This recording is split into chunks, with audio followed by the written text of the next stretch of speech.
Hello friends, welcome back to my channel.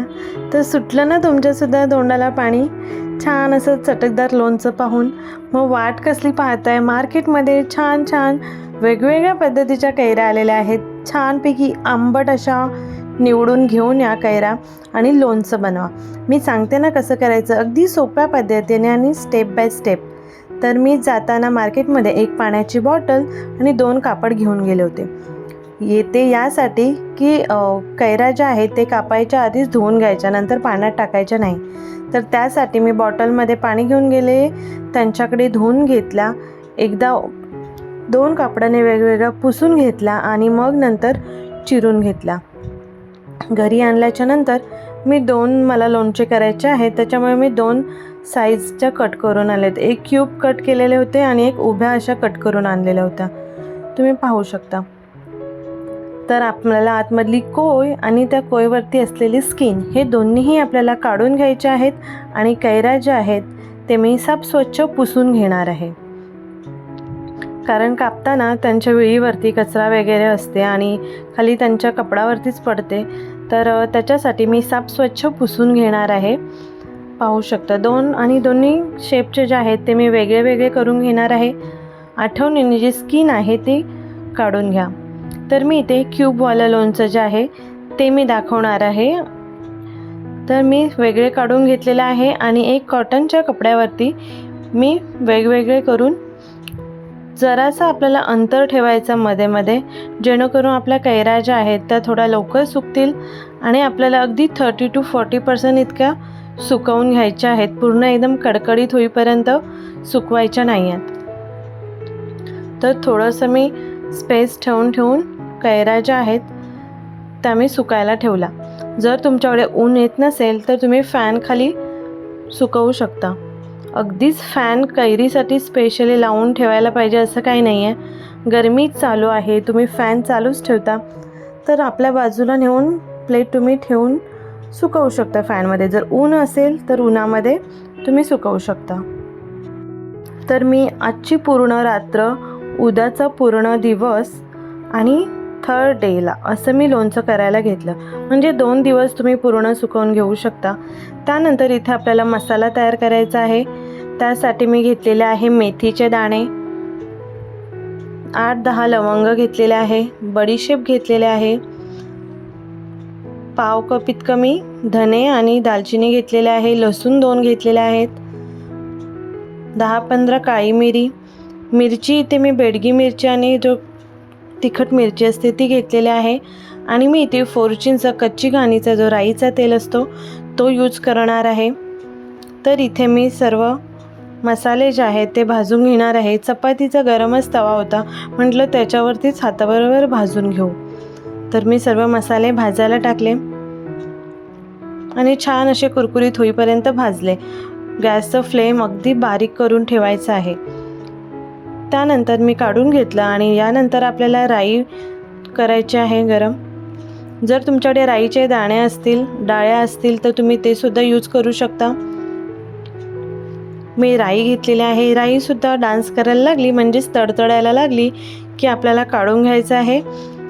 आणि तवा तापलेला होता त्याच्यामुळे मी बंद करून तव्यावरती मिरच्या भाजून घेतला. आणि तुम्ही पाहू शकता आपली कैरी जी आहे ती सॉफ्ट झालेली आहे, म्हणजे सुकलेली आहे. अगदी 30 to 40% जसं आपल्याला पाहिजे.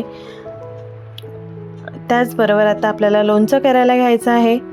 तर मी इथे खडा मीठ असतो तो घेतलेला आहे, पाव कप. त्याचबरोबर सर्व मसाला ग्राइंड करून घेतलेला होता, जाड मोठा करून घ्यायचा आहे, तर तो टाकून घेतलेला आहे. त्याचबरोबर मी मिरचीची वेगळी पूड करून घेतली होती मिक्सरला लावून, तीसुद्धा घ्यायची आहे. त्यानंतर काळं मीठ घेतलेलं आहे, अगदी 1.5 ते 2 चम्मच इतकं काळं मीठ. तुम्ही जितकी कैरी घ्याल त्याच्याप्रमाणे घालू शकता. मी 1 किलो इतकी कैरी होती, पण त्याच्यानंतर वजन कोय वगैरे काढून थोडं वजन कमी होतं, त्याच्यामुळे 1 किलोपेक्षा कमी समजा.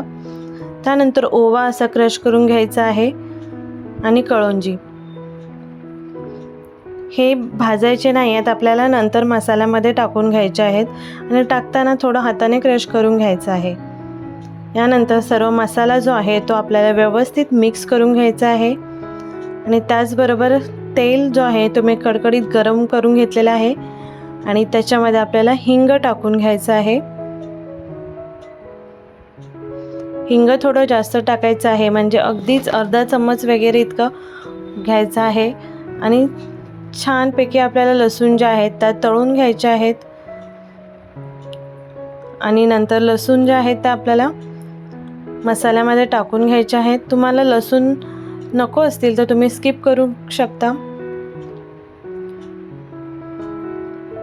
तर आता सर्व मसाला जो आहे तो व्यवस्थित मिक्स करून घ्यायचा आहे अशा पद्धतीने। आणि मी अर्धा लिटर इतकं तेल वेगळंच मी गरम करून घेतलेलं होतं, त्यातलं मी थोडं लसूणसाठी वापरलेलं आहे आणि अजून थोडं वेगळं टोपामध्ये गरम केलेलं आहे। तर मला लागेल तितकं मी थोडं तेल जे आहे ते घेते। अशा पद्धतीने लागेल तितकं आपल्याला थोडं तेल घ्यायचं आहे।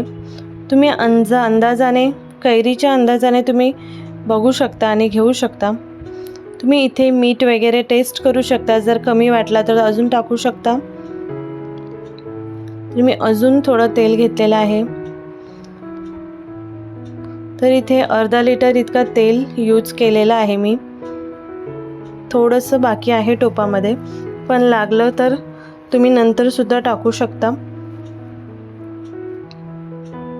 यानंतर आपल्याला कैरीच्या फोड्या आहेत त्या टाकून घ्यायच्या आहेत आणि व्यवस्थित मिक्स करून घ्यायच्या आहेत। मसाल्यामध्ये व्यवस्थित मिक्स करायचं आहे।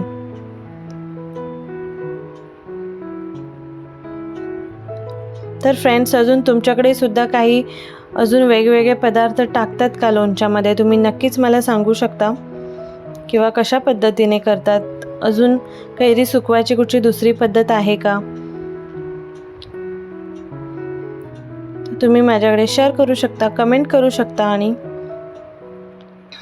वाव, तोंडाला पाणी सुटलं। तर छान असा आपला मसाला आणि व्यवस्थित कैरी जो आहे ते इतक्यात एकजीव झालेला आहे।